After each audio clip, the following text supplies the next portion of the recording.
Hello and welcome to F1 Livery Histories, the channel where we take a look back at the different paint jobs, racing trims and sponsor decals adopted by respective Formula 1 teams throughout the eras. Today we'll be taking a look at a team known best for its fighting qualities and technical innovations. A team that regularly punched above its weight on and off the track and eventually established itself as a beacon of self-reliance, intrepidness and triumph against the odds. Team Tyrrell. Principally a driver, Tyrrell began shifting into the managerial side of motorsport by developing and running works Coopers for Formula Junior and Formula 3 throughout the early 1960s, using the woodshed owned by his family business as a workshop. During this time, Tyrrell proved himself as not only a man of technical acumen, but also a manager with an eye for talent, with drivers such as Surtees, Scheckter and a young Jackie Stewart progressing through his team. In 1965, Tyrrell became team principal for the BRM Formula 2 operation, before signing on to manage Matra to Formula 2 championship success in 1967. The following year, the French aeronautics company officially entered Formula 1 as a works entity, Matra Sports, with its V12-powered MS-11.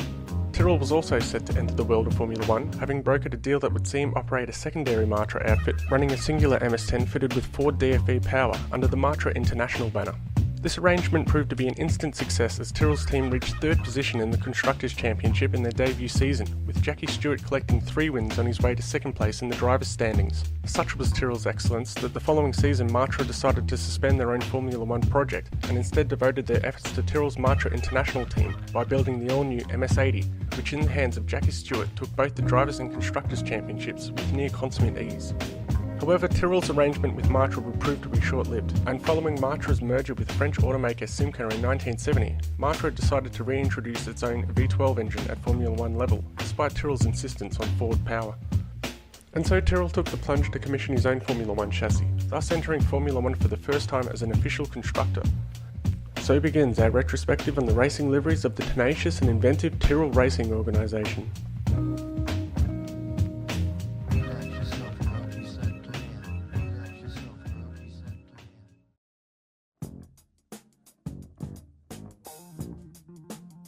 For fans of a certain vintage, the simple union of royal blue and white will forever remain associated with the original Team Tyrrell, and although there have been many alterations to the team's livery over the years, at one point or another the team has always reverted to this classic colour scheme.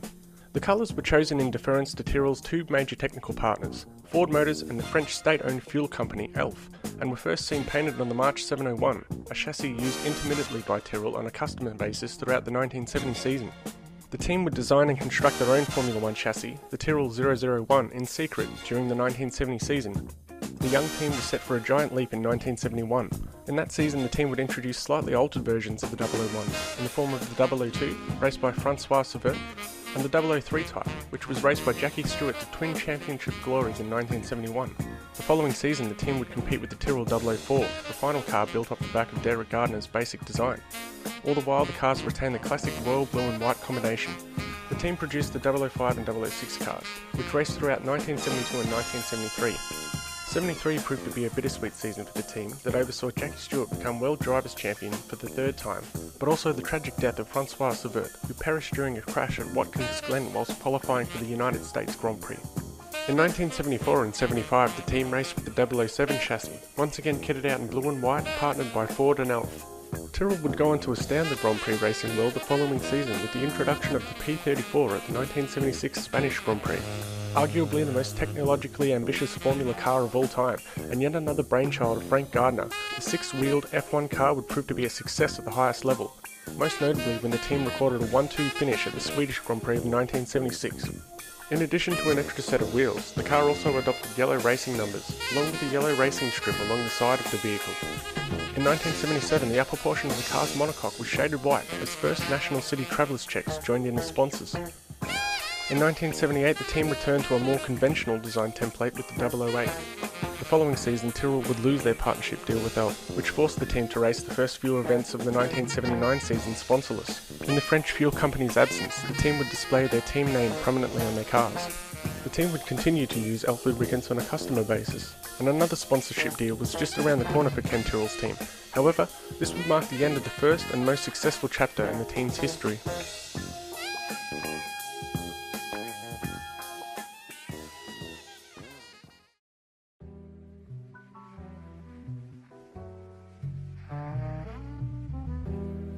It was at the 1979 Belgian Grand Prix, when Italian white goods manufacturer Candy first partnered Tyrrell in Grand Prix racing. Candy's red, green and white colours were linked together with Tyrrell's classic shade of royal blue to make for a refreshing and much needed financially redecoration. Candy's logo now took on the spaces of the car previously occupied by Alf, namely the car's side pods and front wing. The following season, Candy's red, green and white motif took on a new look as the reach of the colours was extended to envelop the engine case of the Tyrrell 010. Tyrrell's deal with Candy would come to a halt at the end of 1980.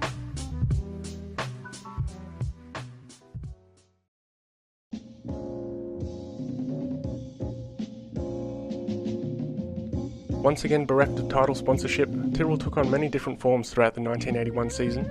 The team mostly reverted to its vintage colour scheme of blue and white, but the livery changed on a race-by-race basis as Ken Tyrrell fostered a number of small agreements as the season progressed, with companies such as Inla Ceramica, Cafe Figure, Michelob, Simac and Pastamatic. Even former title sponsors Candy once again rented space in the car throughout the summer. It was during this season that the team changed from Goodyear tyres to Michelin, and from Elf Fuels to Valvoline.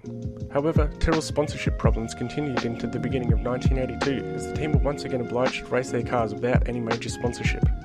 In 1982, Swiss fragrance brand Denim aligned themselves with Tyrrell, with a deal that saw the cars adopt a prominently bottle green paint job. This marked the first occasion that the team had made a complete departure from their classic scheme of blue and white. Convenience store chain 7-Eleven also joined aboard as sponsors, acquiring a position on the engine cover of the 011. The Tyrrell looked quite striking kitted out in denim green, plus a reunification with Goodyear tyres. However, Tyrrell was set to lose the patronage of the Swiss company to Williams before the beginning of the following season.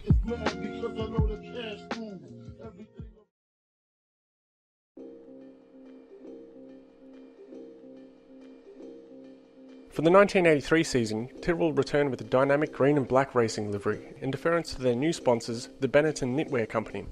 The livery for the most part was green, featuring Benetton logos on the engine cover and rear wing, as well as Sisley, a subsidiary of the Benetton Group, on the front wings. Midway through the season, the team entered their all-new 012 chassis, which initially featured a triangular-shaped rear wing, dubbed the Boomerang. The introduction of the new car saw the livery revamped, with the Benetton logo turned diagonally, now sitting perpendicular with diagonal green and black panels which dressed the car. This was also the season in which Tyrrell would net their final Grand Prix win, when Michele Alvarado triumphed at the Detroit Grand Prix. Furthermore, this victory proved to be the final Grand Prix victory for the mighty Ford DFV engine, which had been used by Team Tyrrell throughout the entirety of its Formula One tenure. Despite this fleeting victory against their turbocharged rivals, the team's new title sponsors would move on from the team after the conclusion of 1983, leaving Ken Tyrrell to once again hunt for sponsorship during the off-season.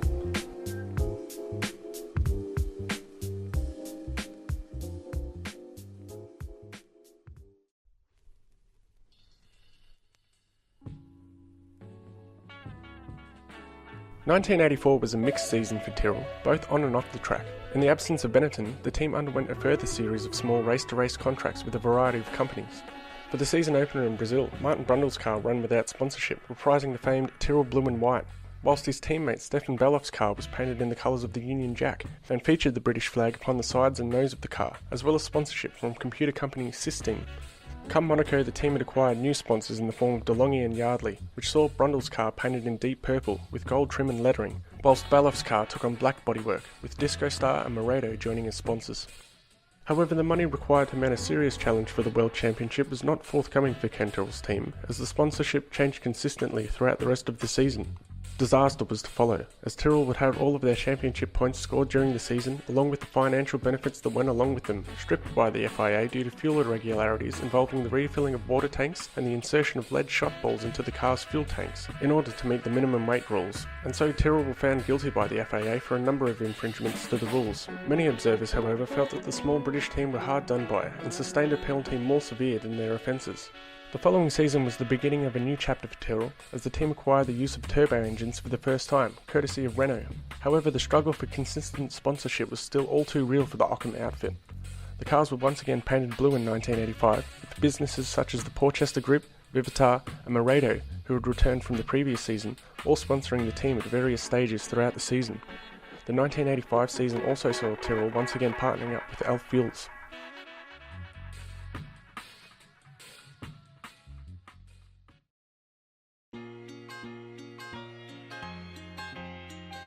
Tyrrell stuck with Renault engines heading into 1986 and also garnered new sponsorship from American mini-computer firm Data General, which saw the cars painted in a diversity of combinations of black, white and red, Data General's company colours.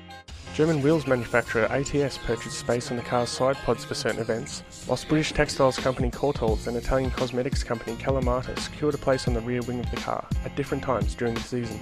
In 1987 the livery featured more black than before, with Data General once again seen on the engine cover and wings of the 016. Courtaulds once again returned to sponsor the team on a more regular basis by obtaining space on the side pods and nose, whilst Cosley also attained space on the sides of the rear wings. The team's deal with Data General though would expire at the end of the season.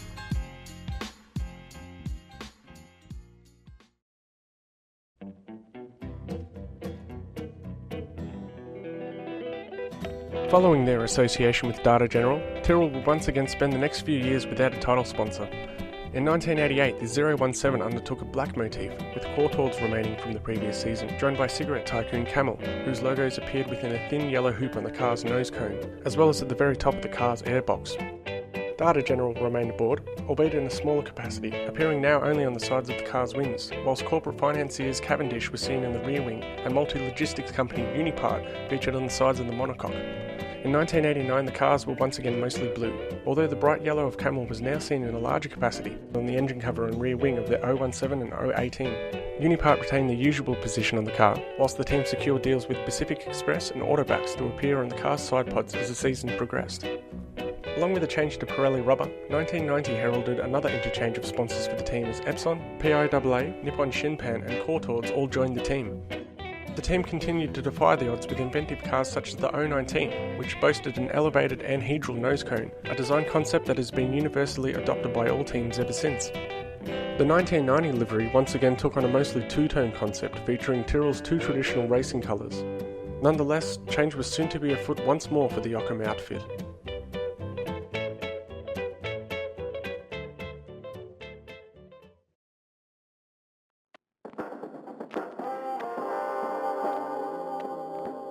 For 1991, Tyrrell secured themselves a deal with Honda Engines and a brand new title sponsor, German consumer products company Braun. The livery received an overhaul as black and white now featured predominantly on the car, with white racing lines extending horizontally along the chassis, meeting together at the tip of the car's nose. Braun featured on the engine cover and rear wing, whilst Nippon Shinpan, Epson, Courtaulds and PIAA reprised their arrangements with the team. New sponsors were acquired in the form of Japanese consumables company Calibi, who acquired space on the side pods, and Essilor, who featured on the sides of the front wings of the 020. This was also the season that Tyrrell switched to Shell fuels. However, despite promising results on track, Tyrrell once again ran into financial difficulties, and their deals with Braun and Honda would expire by the season's end.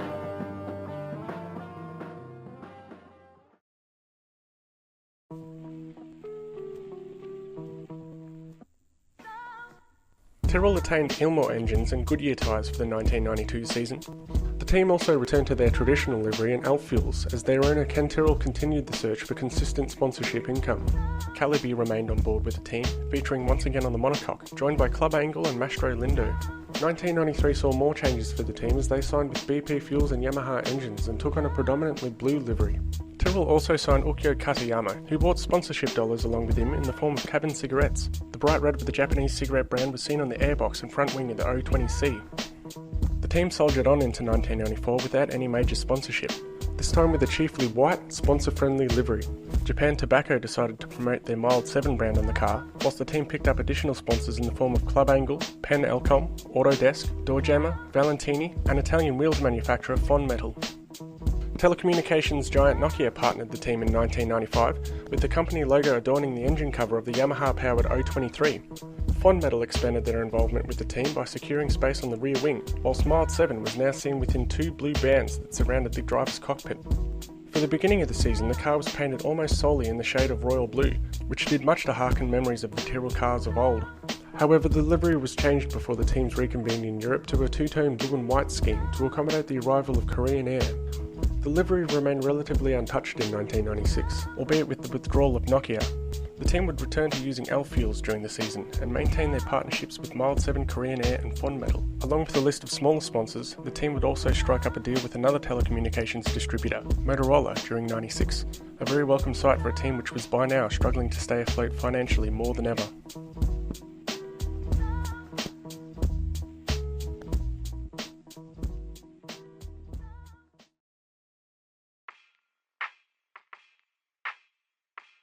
Tyrrell's final guise came in the form of a sharp-looking black and white livery, resemblant of a checkered flag, which was adopted by the team in regards to their new title sponsors, US automotive company PIAA, which had previously sponsored the team earlier in the decade.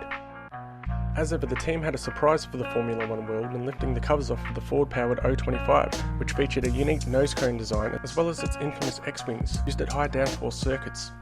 New sponsors such as European Aviation, Morse and IOL supported the team throughout the season, joined by another catalogue of smaller sponsors race to race, such as the popular television series Xena Warrior Princess. In spite of this, nothing could mask the fact that positive results on track hadn't been forthcoming for the team in several years. During the 97-98 off-season, Ken Tyrrell finally packed in his lot and sold his team to British American Tobacco. The tobacco giant intended to run its own Formula One operation commencing in 1999, and so in 1998 Team Tyrrell would take to the track for one final season, albeit in name only. PIAA remained as chief sponsors, along with Morse and European Aviation from the previous season, as well as Sun Microsystems, YKK, Lycra, Brother and Safra, which all joined the team for their final campaign. The livery itself featured a revamped design with touches of green and orange added to the respective vehicles. Nonetheless, the team was now forever removed from the old Ockham woodshed and respectfully bowed out of the sport at the conclusion of the season, fondly remembered as pioneers in multiple respects.